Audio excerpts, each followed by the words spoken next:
So you're a private detective. I didn't know they existed except in books, or else they were greasy little men snooping around hotel corridors. Hi, my name is Michael McKeever. I'm a private investigator in New York City, and today we're going to watch Hollywood's version of Private Eyes.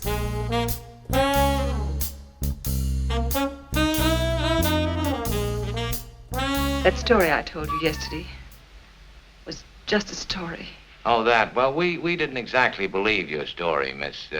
What is your name? No, that's definitely true. I mean, we don't accept that people are telling the truth. We're not investigating them. Someone's hiring you to do something. You decide to do it or not. You can't assume that everybody's telling you the truth. It's worth it, as long as you get the results.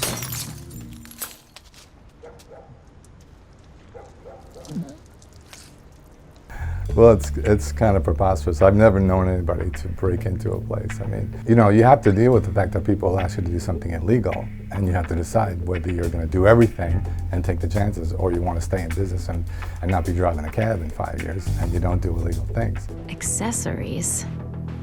Was I trying to keep Dad from looking inside? Would labeling it Pandora have seemed a little, what, I don't know, operatic? Well, they all look pretty real. I mean, she had, you know, a taser or whatever, and mace and things like that, which you really kind of don't need those things. I think people in almost every field today can overstate the value of the equipment. I mean, Eric Clapton is not a great guitar player because he bought the most expensive guitar. It was realistic enough, but if you have to go around with mace and things like that all the time, maybe you're really not being below the radar the way you should be. Where's Em?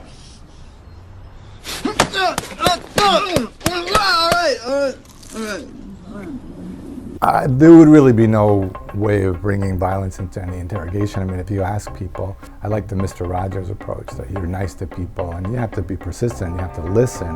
You don't interrupt them, you listen. But the violence is definitely not happening. Your haircut, the way you hold yourself says military. But your conversation as you entered the room, A bit different from my day. said trained at Bart, so army doctor, obvious. The observations are definitely a key part of it when you're doing surveillance anyway. I mean, recently I was tailing a guy on an insurance case, and he comes out, and just by the way he was dressed, I knew he wasn't going to work. So, could he have gone to work? Yeah, but I mean, the likelihood is he wasn't, and he didn't. But you do have to have some powers of observation. If you don't, the job is definitely going to be more difficult. I mean, in the case of Sherlock, it's really extreme. That's probably an exaggeration, but you do better if you can pay attention and pick up on things. Hey, don't get up. I just defined the supplies because I'm a private detective. Gene Parmesan, how are you doing? Gene! Oh, Gene, isn't he the best? Gene was far from the best. Sometimes, you know, when you're on surveillance, you try and do some things like, sometimes I've sat in my car, or I have an SUV, and I'll put like a yellow hard hat on my dashboard. And people will accept you can sit around being apparently this construction guy, supervisor, or goofing off for hours on end just because you have this hard hat on your dashboard.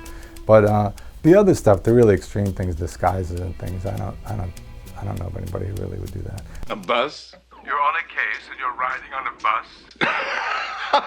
bus. Don't laugh, Higgins. Some of your best investigators use buses. Buses can't be tailed. It's actually funny but true, and the idea of tailing a bus is definitely difficult. And I remember when I first started out, we were tailing somebody and they got on the bus, and I started following the bus, and of course the bus stops like every block or two. And of course, your person that you're tailing is not driving the bus. But meanwhile, the guy who's driving the bus is freaking out that these two guys are behind him in his car. Every time he stops, they stop. And the guy was like visibly getting, you know, upset. But it's definitely true that it's difficult. It's hard to say. I mean, some of the things that you see in movies where they portray detectives or private eyes, you know, it's a practical matter. You know, they want to have the car that's watching with the operatives in it within the frame so you see the person walk out the door. But in reality, you know, you wouldn't be there. You'd be down the block or whatever. Generally, private eyes don't work on one case at a time. They do things for dramatic effect, you know.